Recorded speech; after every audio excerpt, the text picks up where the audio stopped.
అతి తక్కువ బడ్జెట్ తో మీ పర్సనల్ ఇంటర్వ్యూస్ మరియు వ్యాపార ప్రకటనల కొరకు ఈ నంబర్ ని సంప్రదించండి.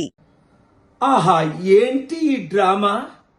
Actor number 1 Narendra Modi, actor number 2 Pawan Kalyan, యాక్టర్లో కలిసిపోయిన పెద్ద యాక్టర్ 40 సంవత్సరాల నుండి యాక్ట్ చేస్తున్న చంద్రబాబు నాయుడు. వీళ్ళు ముగ్గురు సినిమా తీయడానికి వచ్చారా, లేదా ఆంధ్రప్రదేశ్ ప్రజలకు ఇచ్చిన వాగ్దానాలు నెరవేర్చడానికి వచ్చారా? ఒకరినొకరు పొగుడుకుంటూ, అబ్బా ఈయనంత పెద్ద, నేను అదే స్కూల్లో చదువుకున్నాను, ఇదా? మర్చిపోయారా 10 సంవత్సరాల క్రిందట వెంకటేశ్వర స్వామి పేరుతో ప్రత్యేక హోదా ఇస్తాను ఆంధ్రులకని చంద్రబాబు నాయుడు ఉంటుండగే నరేంద్ర మోదీ చెప్పారు కదా. పవన్ కళ్యాణ్ అదేమైంది?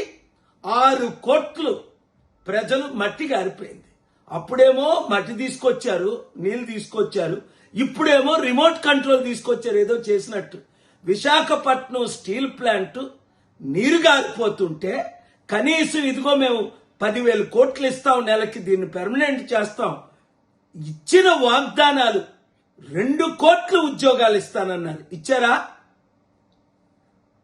ప్రత్యేక హోదా ఇస్తామన్నారు, ఇచ్చారా? స్టీల్ ప్లాంట్ అమ్మవన్నది ఇప్పుడు అమ్మడం లేదా? మనందరినీ ఇలా మోసం చేస్తుంటే దేన్ని బట్టి చప్పట్లు కొడుతున్నారు? బాగా మమ్మల్ని మోసం చేశారు, మేమందరం మోసపోయామనా? ఆంధ్రులారా, వీళ్ళందరూ ఒకటే, వీళ్ళందరూ తోడు దొంగలే, వీళ్ళందరూ మోసగాలే. ఈ వీడియో అందరికీ షేర్ చేయండి.